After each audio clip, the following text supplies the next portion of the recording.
강변대학에 얽힌 이야기들을 먼저 하고 동포교육을 위한 사회정신 시간은 뒤쪽에서 하려고 하는데, 강변대학은 아까 얘기했던 진성 지만씨가 장군총이 있던 그곳이에요. 아까 장수왕의 총일까 아니면 강계토대왕의 총일까 이렇게 미완성의 의미로 있지만, 강계토대왕비 자체는 확실한 기록이 뭐냐 하면 20대 장수왕이 아버지의 비를 받은 거예요. 그런데 그래서 고구려 19대 강계토대왕의 눈비석이다 이렇게 지금 제가 단언은 했지만, 이따가 보면은 이거에 대한 많은 논란이 있습니다. 비석 그러면은 능이 있으면 가까이에 이렇게 선을 세워놓잖아요. 그런데 어떻게 되어 있냐면 이렇게 되어 있어요. 강계토대왕비가 여기에 이 비능의 주인공의 묘가 아닐 것이다 하는 그런 이야기들이 많이 나와요.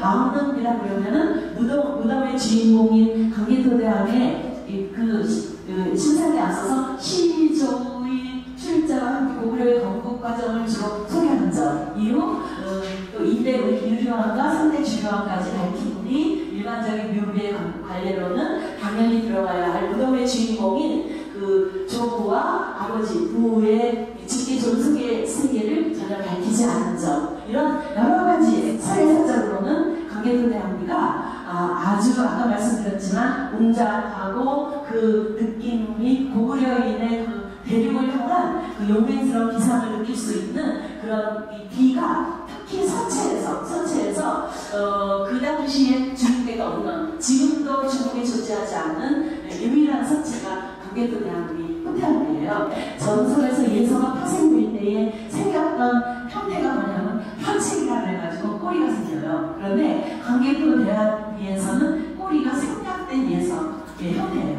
이것은 굉장히 자랑스러운 프라우드한 우리 사회사에, 한국 사회사에 기록되어져야 할 그런 부분이다. 제 왼쪽에 있는 것이 강계토대왕비의 특권이에요. 그러면 강계토대왕비에 없는 것들이 조정비와 사신비에는 있는 게 보이시죠? 그래서 조정비와 사신비를 비교하면서 이것이 예서로 분류하기는 하나 강계토대왕비는 특별한 예서다, 이렇게 설명드릴 수 있습니다. 최근 특권이 좋은데 특권이더라고요. 근데 저쪽에 보면은 같은 글씨예요. 같은 글씨인데 쌍구 가문본이라는 것은 우리가 특권 뜨듯이 이렇게 하는 게 아니라 옆에다 놓고서 만드는 거예요. 그래서 조금 다르게 표현될 수 있는데, 그래서 훨씬 더 자세히 보이게 되어 있죠, 쌍구 가문본은. 그런데 이제 쌍구 가문본을 만들면서 생겨진 오류가 이제 다음에 얘기한 신묘년조 조작서예요. 이제 제1사학자 이진희라는 사람이 상호 극해노부가 신묘년조 기사를 변조한 특본을 제작하였고, 이를 인폐하기 위해서 비석 표면에 석회를 도포하였다, 이런 주장을 하게 되는 거예요. 중요한 것은 오랜 세월을 풍상을 겪으면서 글자들이 많이 자연적으로 마모되는 건 어쩔 수가 없어요. 그런데 인위적으로 그것을 글자를 변조할 때 정말 다른 말이 되는 거예요.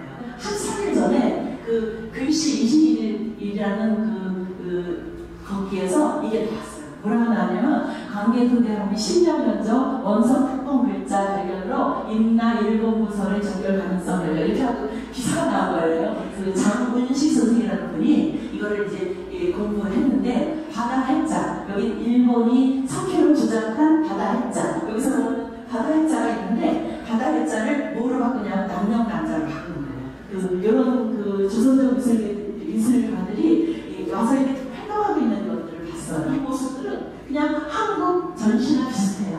그런데 이제 다르다, 그거뿐인데, 그래서 한국 서단의 사회 관련 단체와 제한 조선적 동포 서예인들과의 교류를 위한 노력이 필요할 것 같고, 한국의 사회가 개인과 또 제한 조선적 동포 서예의 개인과의 인적 교류도 필요할 것 같고, 그 다음에 조선적 서예인의 발굴을 위한 사회 단체의 주체적인 어떤 사회 대전, 우리가 많은 사회 대전을 하고 있는데 그냥 한국인들과 하고 있어요. 그런데 거기에 함께 할 수 있는 어떤 그런 요강이나 어떤 그런 것들도 필요하지 않을까. 전시 경비 재발 이런 것들도 사실 큰 문제거든요. 또 영향 있는 어떤 후원자들의 관심과 그것으로 인해서 더 많이 우리 서로 상생하는 그런 그 사회계의 모습이 되지 않을까.